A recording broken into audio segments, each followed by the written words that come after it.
Hello everyone. 1 Samuel 16ஆம் அதிகாரத்திலே தாவீது ராஜாவாக எவ்வாறு அபிஷேகம் பண்ணப்பட்டார் அப்படின்றத குறித்து சொல்லப்பட்டிருக்கிறது.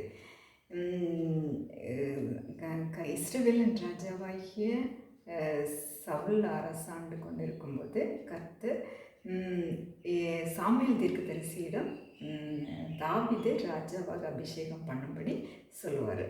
அப்போ தாவீது அப்போ சாமுவேல் ஈசாய் அவருடைய மகன்தான், அவருடைய 8வது மகன்தான் தாவீது. இவர் 8வது மகனும் இளைய குமாரனுமாக இருந்தார். இவர் ஆடு மேய்த்து கொண்டிருப்பவராக இருந்தார். சாமுவேல் ஈசாய் இடத்துல அவருடைய குமாரர் எல்லாரையும் வரவழைத்த போது ஈசாய் தாவீதை தவிர்த்து மற்ற எல்லா குமாரரையும் சாமுவேலுக்கு முன்பாக அழைத்து கொண்டு வந்தார். அந்த நேரத்தில் எலியாவை பார்த்த உடனே சாமுவேல் சொல்லுவார், இவர் தான் இஸ்ரவேலின் ராஜாவாக அபிஷேகம் பண்ண சொல்லி தெரிந்தெடுத்த நபரா ஆண்டவரே அப்படின்னு கேட்கும்போது கர்த்தர் சொல்லுவார், மனுஷன் பார்க்கிறபடி நான் பாரேன், மனுஷன் முகத்தை பார்க்கிறான், கர்த்தரோ இருதயத்தை பார்க்கிறார் அப்படின்னு சொல்லுவார். இவன் இல்லை அப்படின்னு கர்த்தர் சொல்லுவார். இப்படியே 7 குமாரரையும் இவன் தானா அப்படின்னு சொல்லும்போது கர்த்தர் இவங்க இல்லை அப்படின்னு சொல்லுவார்.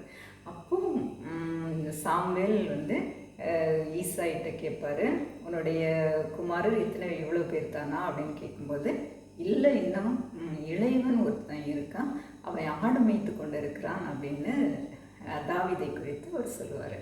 அப்போ ஆள் அனுப்பி அவரை கூட்டிகிட்டு வந்த உடனே கர்த்தர் சொல்லுவார், இவனை அபிஷேகம் பண்ணு அப்படின்னு சொல்லும்போது சாமுவேல் தாவீதை இஸ்ரவேலின் ராஜாவாக அபிஷேகம் பண்ணுவார். அபிஷேகம் பண்ண உடனே தாவீது இஸ்ரவேலின் ராஜாவா ஆயிடுவாரா அப்படின்னா இல்லை. அதுக்கு பிறகு மிகப்பெரிய போராட்டங்கள் எல்லாம் அவர் சந்திப்பார். கர்த்தர் அபிஷேகம் பண்ணின உடனே கர்த்தருடைய ஆவியானவர் அவர் மீது இருப்பார். அவருடைய காரியங்கள் எல்லாவற்றிலையும் கர்த்தர் செயல்படுவார்.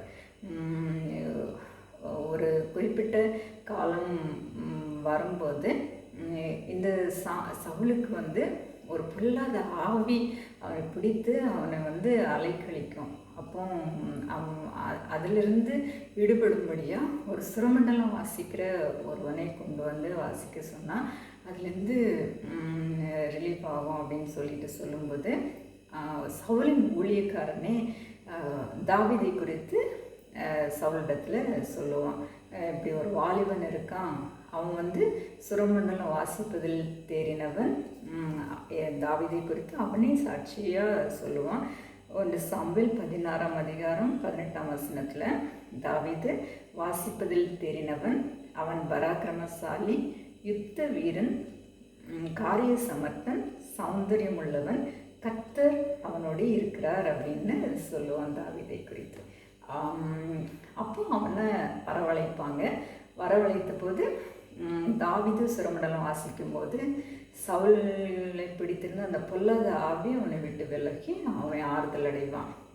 இப்படியே அவனுடைய ஒவ்வொரு காரியங்களும் ஒவ்வொரு திறமைகளும் வெளியே தெரிய ஆரம்பித்தது. அவ்வளோ நாளும் எல்லாம் மறைக்கப்பட்டிருந்தாலும் அதுக்கப்புறம்தான் ஒன்றொன்றாக தெரிய ஆரம்பித்தது. தாவீது சவுலுக்கு பிறகு 30வது வயதிலே இஸ்ரவேலின் ராஜாவானார். இவர் அவருடைய எல்லா வீரமும் எல்லா திறமைகளும் எல்லா விதமான சாமர்த்தியமும் கர்த்தர் அவரோடே இருக்கிறார் அப்படின்றது மற்றவங்க தெரிஞ்சுக்கிட்டதும் அதுக்கப்புறம்தான். அது வரைக்கும் அவருடைய எல்லா திறமைகளும் எல்லாம் மறைக்கப்பட்டிருந்தது. அவர் ஒரு ஆடு மேய்க்கிறவனாகவும் ஒரு இளைய குமாரனாகவும் சௌந்தரியம் உள்ளவனாகவும் மட்டும்தான் வெளி உலகத்துக்கு தெரிந்தது. இவையெல்லாம் மறைக்கப்பட்டிருந்தது. ஆனால் ஏற்ற காலம் வரும்போது கர்த்தர் பக்தி உள்ளவனை தனக்கென்று தெரிந்து கொள்கிறார் அப்படின்றதுபடியே பக்தியுள்ள கர்த்தர் மீது மிகுந்த பக்தி கொண்ட தாவீதை கர்த்தர் அவனுக்குள்ள இருந்த எல்லா திறமைகளையும் வெளியே கொண்டு வந்தார். வெளியே தெரியும்படியாக கர்த்தர் பண்ணார். எல்லாவற்றையும் கர்த்தர் வாய்க்க பண்ணார். எல்லா காரியமும் அவனுக்கு வாய்க்க பண்ணது. அவனுடைய வீரம், அவன் சாமர்த்தியம், அவனுடைய எல்லாமே வெளி உலகத்துக்கு அதுக்கப்புறம் தான் தெரிந்தது. இவர் இஸ்ரவேலை 40 ஆண்டுகள் அரசாண்டார். அந்த நாட்களிலே தான் மக்களுக்கு அவருடைய எல்லா அது திறமைகளும், அவருடைய வீரமும், அவருடைய ஞானமும், அவருடைய தேவ பக்தியும் எல்லாம் தெரிந்தது. உங்களுடைய வாழ்க்கையிலையும் ஒருவேளை உங்களுடைய எல்லா திறமைகளும், எல்லா விதமான ஞானமும் மற்றவங்களுக்கு மறைக்கப்பட்டிருக்கலாம். நீங்கள் உங்கள் வீட்டில் இல்லைன்னா உங்களுடைய நீங்கள் வேலை செய்கிற இடங்களில் நீங்கள் இருக்கும் இடத்துல உங்களுடைய எல்லா நல்ல காரியங்கள், உங்களுடைய திறமைகள் எல்லாமே மறைக்கப்பட்டிருக்கலாம். நீங்கள் ஒன்றுமே எந்த டேலண்ட்டுமே இல்லாத ஒருத்தங்களாம் மற்றவங்களுக்கு நீங்கள் தெரியலாம் ஒரு வேளை. ஆனால் ஏற்ற காலம் வரும்போது கர்த்தர் உங்களுடைய எல்லாவற்றையும் வெளி உலகத்துக்கு தெரியப்படுத்துவார். உங்களுடைய எல்லா திறமைகளும் எல்லாம் அங்கீகரிக்கப்படும் நாள் ஒன்று கண்டிப்பாக உண்டு. அது வரைக்கும் நீங்கள் பொறுமையாக இருங்க. அது வரைக்கும் உங்களுடைய உண்மையிலே நீங்கள் நிலைத்திருங்க. அது வரைக்கும் உங்களுடைய பக்தியிலே கடவுளுக்குள்ளாக நீங்கள் உண்மையாகவும் இருந்துட்டுருங்க. கர்த்தர் ஒரு நாளிலே உங்களுடைய எல்லா திறமைகளையும், உங்களுடைய எல்லா விதமான ஞானத்தையும், உங்களுடைய எல்லா விதமான பக்தி வைராக்கியத்தையும் இந்த உலகத்துக்கு மற்றவர்களுக்கு தெரியப்படுத்துவார். உங்களுக்கு அங்கீகாரத்தை கர்த்தர் கண்டிப்பாக ஒரு நாளிலே கர்த்தர் கொடுப்பார் என்பதை நீங்கள் மறந்து போகாதீங்க. இன்றைக்கி நீங்கள் ஒரு வேளை உங்களுடைய எல்லா திறமைகளும் மற்றவர்களுக்கு முன்பாக மறைக்கப்பட்டிருக்கலாம். ஆனால் கர்த்தருக்கு முன்பாக அது மறைக்கப்படவே இல்லை அப்படின்றத இந்த தாவீதுடைய வாழ்க்கையிலிருந்து நீங்கள் தெரிஞ்சுக்கோங்க. மனுஷன் ஒரு ராஜாவாக இருக்கிறவங்க திடகாத்திரமாக இருக்கணும் அப்படின்ற ஒரு பலசாலியாக இருக்கணும், அதுக்குள்ள குவாலிட்டிஸோடு இருக்கணும் அப்படின்னு யாரெல்லாம் வெளியே அந்த மாதிரி தெரிஞ்சாங்களோ அவங்கள தான் இருக்கும் கர்த்தர் தெரிந்து கொண்ட ராஜாவாக தெரிந்து கொண்ட நபர் அப்படி தான் இருப்பாங்க அப்படின்னு தான் சாமுவேல் தீர்க்கதரிசியும் ஈசாயின் 7 மகன்கள் வரும்போது நினச்சாரு.